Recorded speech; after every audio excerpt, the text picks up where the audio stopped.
On this episode of Doing the Most, we are going to talk about Cattle Battle. Yeehaw. Homemade brews and various how-tos, everything from mead to roast, big creation, fermentation, inebriation, doing the most. So Cattle Battle. This is the wrap-up to Cattle Battle. Yeah, the cattle battle's been done. The battle was won by somebody. We're going to talk about that. Has battled. Cattle being you. So, Garrett, explain to the fine folks out there what the hell we're talking about. Okay, so we, Doing the Most, myself, Mead Mead, and Faywood Mead hosted a competition called Mead Stampede.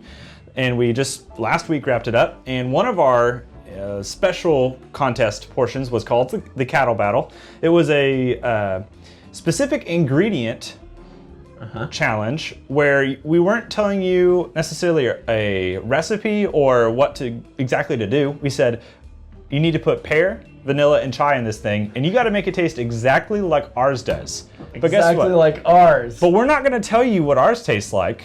You got to figure that out on your own and hope that you're right. So it was a little cruel, but I think we had 17 people that competed. Some really interesting entries. And we're going to talk about that in a minute, but I think it's first appropriate to show you how we made our Cattle Battle Mead. We started this mead by making a chai masala base. I purchased this tea blend off of Etsy, and I chose not to toast it. Just mashed it up a little bit with my mortar and pestle. And that goes right into some hot water to steep for between 5 and 10 minutes. I a little bit lost track of time. This created a very strong and robust chai base for us to make this mead with. So lid goes on and that goes to sit. Meanwhile, in our sanitized 1 gallon carboy, I put in some honey, about 2 pounds of honey. Then I had to strain out the chai masala, so I put some cheesecloth into my funnel and poured very carefully through the cheesecloth to strain out all the solid bits.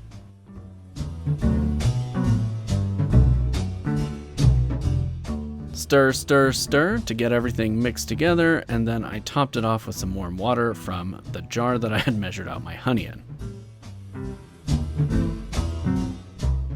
Once it cooled down, I took a gravity reading. It started out at 1.082, and I pitched my yeast. Here we used K1V1116, just a typical white wine yeast that's great for mead.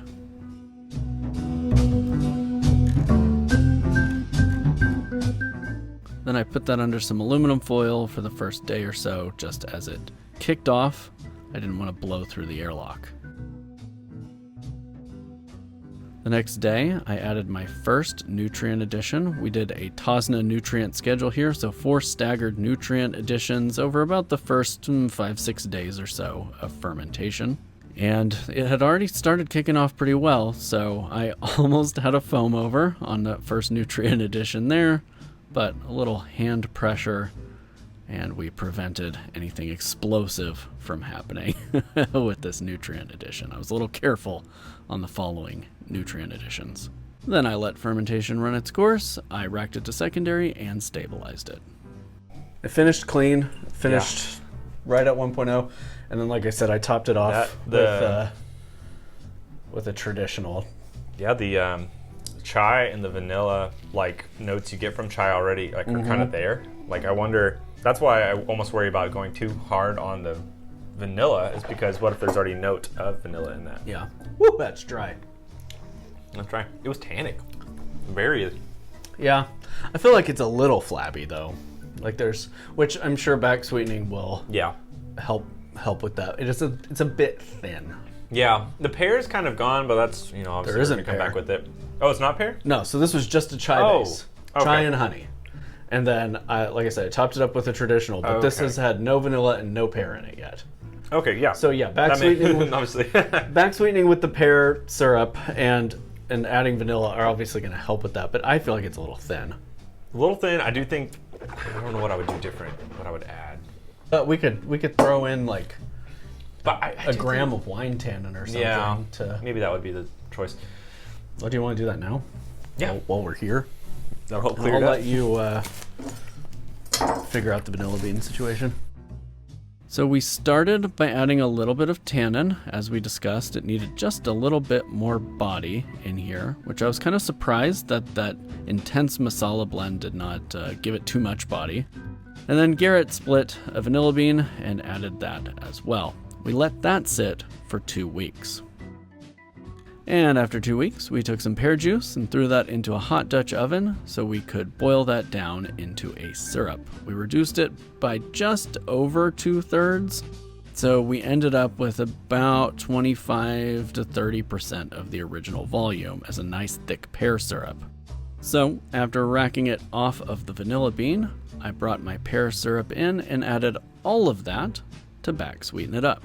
And in our judging on Cattle Battle, we actually determined that this could have been sweetened more. We did find that we preferred the higher sweetness level in our Cattle Battle winner to the lower kind of semi-sweet level of our Cattle Battle. So if I was doing this again, I would probably double the amount of pear syrup added for back sweetening. Eventually, that went crystal clear, so I got it into bottles, ended up bottling 4 750 ml bottles of that. We got some labels on it and took it out to Mead Stampede to judge against all the other entries.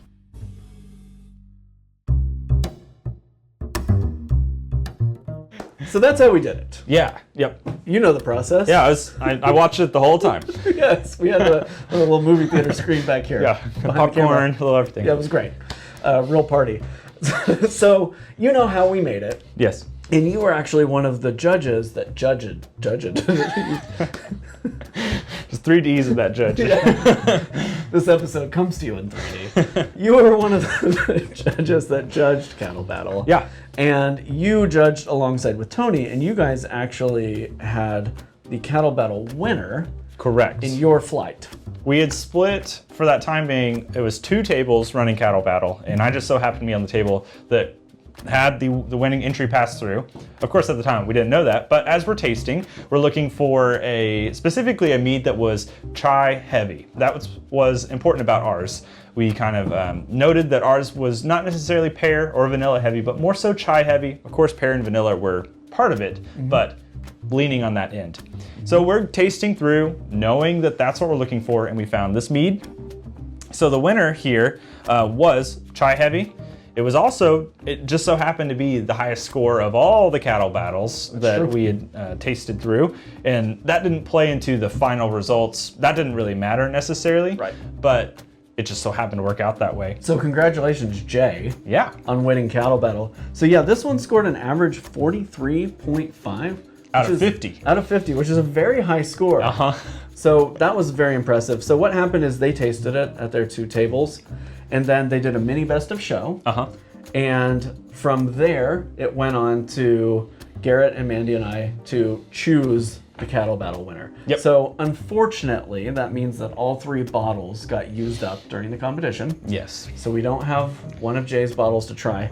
However, we have one of our bottles that we can open while we talk about this competition. So you got to judge this. That's pretty cool. Yeah, it was very interesting. Like I said, we were looking for a chai heavy version, and most everything we had was pretty either pear heavy. Not a lot of things were vanilla heavy. We didn't really have anything that was like you're chewing on a vanilla bean. Most people leaned into the pear.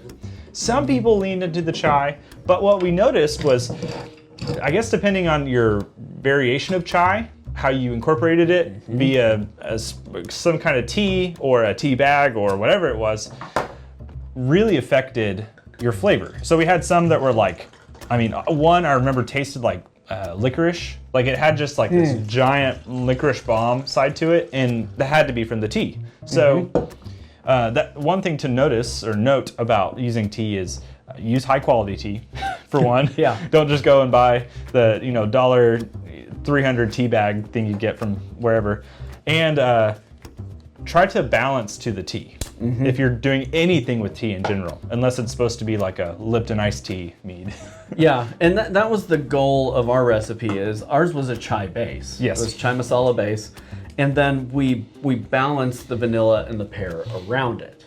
Now, when we were comparing ours to the other one and talking with the other judges, it was noted that ours could be sweeter in back sweetening. And we had only back sweetened with 1 bottle's worth of pear juice that was reduced to a concentrate. I think we could have done 2 and got it a little bit sweeter. Yeah. The winner was actually slightly sweeter than ours, but had a really similar flavor profile to ours. Yeah.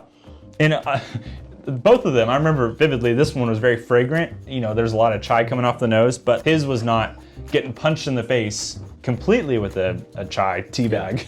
Yeah. I think ours turned out great. I agree with the feedback that it could be a little bit sweeter. I like that the spice is there. Yeah. You can taste the warm spices, the cardamom, all that. The vanilla softens it out in a really nice way. And just looking at the score sheets from Jay's Mead, it's clear that a similar thing was going on there. Both of them talk about the balance, how the vanilla and the chai and the pear all play nicely together. Yep. Clearly, you guys were both really impressed with this entry. Yeah, I mean, Tony and I both were, for lack of a better term, gushing over this one because we had been through, I think probably 5 or 6 of the time. The other table had been through 5 or 6. You know, there's only 17 entries, so not that many. And there were some pretty good ones in there.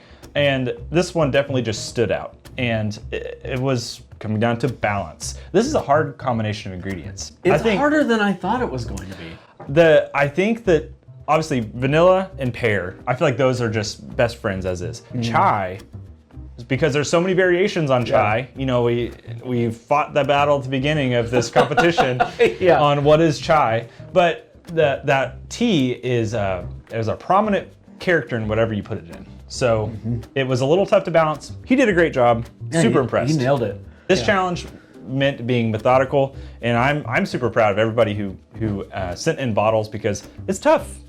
It was cruel to not give you anything to go off of. So thank you to everybody who participated. But you know, kudos to you. I think it's really fun also though that it was not necessarily a skills-based competition. Yeah, that's true. It was an execution-based competition. And I think that is a really cool kind of side comp to have to Mead Stampede, where you know we're generally judging stuff based on the quality, but for this one we got to just judge. I mean, obviously we did score sheets and let them know what we thought of their meads, but we got to just kind of judge it based on the arbitrary nature of the universe, which was a lot of fun. I guess I should do this outro stuff. I was about to cheers to the camera. Man-made mead on YouTube. Obviously, if you haven't subscribed here, subscribe, and just make good mead. Just make or make bad mead, but make mead. Make good mead, please. If you're gonna send it to us. Don't give bad mead to friends. Keep that to yourself. That's a good point. Learn from your mistakes, but maybe don't share them. This is just one more thing, man, since we're talking about this. We mentioned it on the wrap-up show, but the quality of meads across the board increased this year.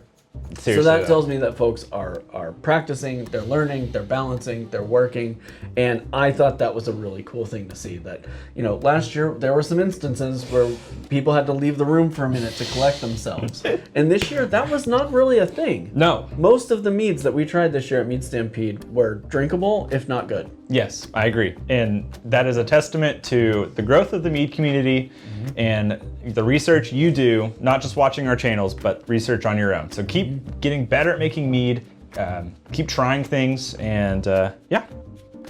Cheers. Cheers.